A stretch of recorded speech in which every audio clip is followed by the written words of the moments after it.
Hey, have you ever wanted to point to something and just ask, "What color is that?" in French? Well, it's a little more interesting than a simple translation. There's a cool little puzzle you have to solve first. But don't you worry. Once you see the pattern, you'll be asking about colors like it's second nature. Today, we're going to crack that code together. Let's get right into it. Okay, before we get into any rules or charts, let's just be detectives for a minute. We're going to listen in on a real French conversation. Someone's asking about the colors of different things you'd find in a classroom. This is, hands down, the best way to see how the language actually works in the wild before we start picking it apart. So this is the one phrase you're going to hear over and over again in this little scene.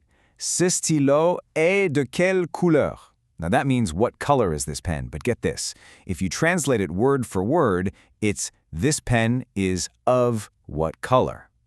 That little word of is actually a hint for later. Keep it in mind. Let's listen. Okay, first up, we've got the pen. Ce stylo est de quelle couleur? The answer, ce stylo est bleu. This pen is blue. Simple enough, right? Let's keep this ball rolling. Now, a book. Ce livre est de quelle couleur? Ce livre est rouge. This book is red. Notice we're still using that word ce. All right, the pencil. Ce crayon est de quelle couleur? And the answer, ce crayon est brun. This pencil is brown. Still ce, but you know, things are just about to get a little more interesting. Whoa, did you catch that? 2 notebooks. And the question changed. Ces cahiers sont de quelle couleur? And the reply, ces cahiers sont jaunes. So it looks like, for more than one thing, ce suddenly becomes c'est. That's our first big clue right there. And bam, another change. Look at the eraser. Now it's cette gomme est de quelle couleur? Cette gomme est blanche. This eraser is white, a completely new word, cette. So what's happening here?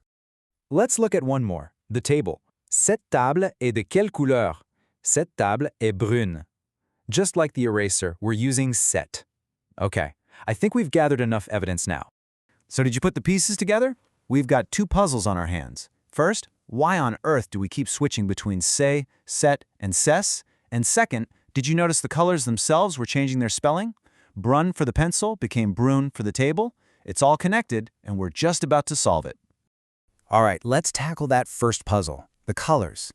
You see, in French, colors are kind of like chameleons. They actually change their form to match the noun they're describing. This is a massive concept in French called agreement, and it's everywhere. This chart, think of it as our secret decoder ring. Here's the deal. Every single noun in French has a gender. It's either masculine or feminine. It's just something you have to learn. And the color adjective has to match that gender and whether it's singular or plural. So, for a masculine noun, we use brun. But for a feminine noun, it gets an E and becomes brune. See how vert turns into vert? Some colors like jaune already end in an E, so they get a free pass in the feminine singular form. It's all about making sure the words are working together. This slide just makes it crystal clear, doesn't it?